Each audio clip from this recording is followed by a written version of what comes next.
Now, you're a part of the KISS Army, and now you're a part of the KISS family. What is since you've been initiated the KISS family, playing the Demon, what's one of the cooler moments you've been able to share with, anyone from the band, whether it was a concert or cruise? I saw a great picture of you guys with the band at some point. But, Edge came with us yes. on the cruise.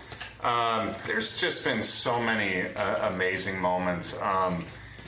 One of the crazy times was it was a Friday night, and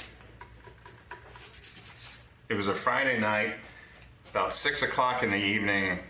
Christy walked out and said, "WCW's on the phone. They want to talk to you," and said, "Okay," and it was Craig Leathers, who was one of our producers. Okay. Ends up saying, "Are you ready for Monday night?" I said, "Yeah."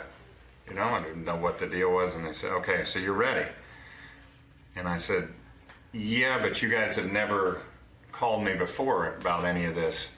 What are you talking about?" "Well, you're ready to breathe fire on Vampiro on Monday, right?" Oh. I said, "No." I said, "I don't know how to do it." I said, "I called you guys 2 months ago and said if you have any," there was that time that Vampiro and Sting were battling out with the fire.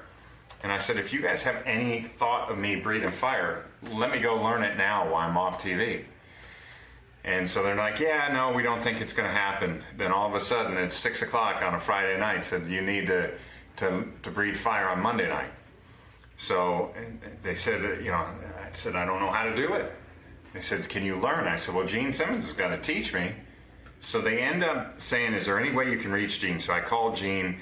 Gene said, "Listen, we're playing Jones Beach tomorrow, and then we're off on Sunday, and you have to do it on Monday, so you need to get to Jones Beach tomorrow." So literally 12 hours later, I was sitting on the tarmac going, what in the world just happened?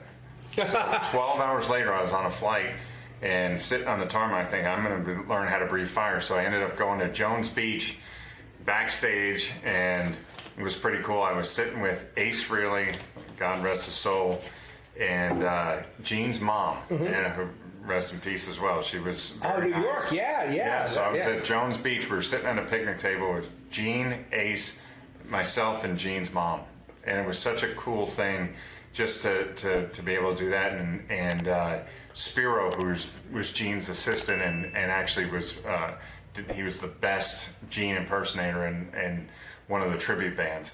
He was the one who started teaching me how to breathe fire, and then Gene came in and learned how to breathe fire with Spiro and Gene in the bathroom in Jones Beach. And so I literally just was this summer was at Creed. The guys from Creed are really good friends of mine. Went and saw them and was hanging out backstage with them, and I was like, that bathroom right there. Oh, at Jones Beach? That's where I learned to breathe fire. That's a one-on-one story. Yes. Too. Who can say that Gene Simmons helped teach them how to breathe fire? Yeah. That Jones Beach Theater, I grew up in New York, so I went there a lot. It is in the summer at night. It gets freezing on the way there. It was boiling hot the day. Really, at night. There's something that happens like at 9:30, 10 o'clock. The sun goes down, and it's on the water there. Right on the water. Yeah, there's been some times even in August I've had to put sweatshirts on.